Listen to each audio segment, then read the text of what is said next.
Big ബോസിന് ശേഷമുള്ള രേണു സുധിയുടെ ദുബായ് യാത്രയാണ് ഇപ്പോഴത്തെ ചർച്ചാ വിഷയം.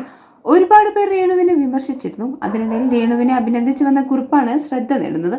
കുറിപ്പ് ഇങ്ങനെയാണ്: ഒരുപാട് പേർ രേണുവിനെ വിമർശിച്ചു കണ്ടു. അവരുടെ ലൈഫാണ്, അതുകൊണ്ട് രേണു എന്ത് വേണേലും ചെയ്തോട്ടെ, പോട്ടെ എന്ന് കരുതിയാൽ പോരെ.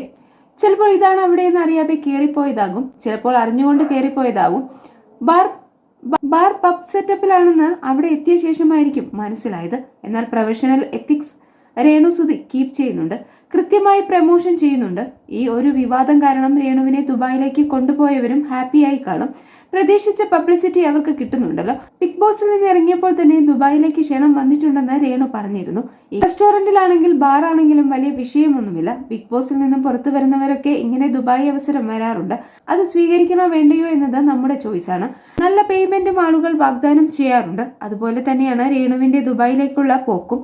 ബാർ ഡാൻസ് കളിക്കുന്നവർ പോക്ക് കേസാണെന്ന ധാരണ കേരളത്തിൽ ചിലർക്കുണ്ട്.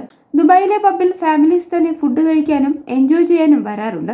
ഡ്രസ്സില്ലാതെ രേണു തുള്ളിയില്ലല്ലോ. ബിഗ് ബോസ് കൊണ്ട് ഒന്നും ആയില്ല, എന്നാൽ ഇതിൽ നിന്ന് കിട്ടുന്ന പൈസ കൊണ്ട് എന്തെങ്കിലും ആകട്ടെ എന്ന് കരുതി കാണും. എന്തായാലും ഫെയിമിന് വേണ്ടി പോയി ഡാൻസ് കളിക്കില്ലല്ലോ, പൈസയ്ക്കാണ് അവർ പോയത്. ഇതുവരെയുള്ള രേണുവിന്റെ രീതി പരിശോധിച്ചാൽ മനസ്സിലാകും. ഞാൻ എങ്ങനെയും പൈസ ഉണ്ടാക്കും, ലൈഫ് മുന്നോട്ട് പോകണമെന്ന ഒറ്റ വാശിയിലാണ് രേണു. അതിനവർ കുറ്റം പറയും, ചതിക്കും, നല്ലത് പറയും, സങ്കടപ്പെടും.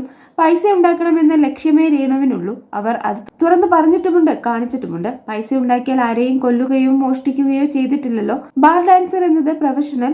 അതിലൂടെ പലവരും ലക്ഷങ്ങൾ സമ്പാദിക്കുന്നുണ്ട്. ആണും പെണ്ണും ഈ തൊഴിൽ ചെയ്യുന്നുണ്ട്. ആർക്കറിയാം, അവിടെ നിന്ന് ക്ലിക്കായി രേണു വൺ രീതിയിലുള്ള ബാർ ഡാൻസറായി ലക്ഷങ്ങൾ സമ്പാദിച്ച് ലൈഫ് സെറ്റിലാക്കിയാലോ? പറയാൻ പറ്റില്ല. ഇതായിരുന്നു രേണുവിന്റെ വീഡിയോയ്ക്ക് താഴെ വന്ന കുറിപ്പ്.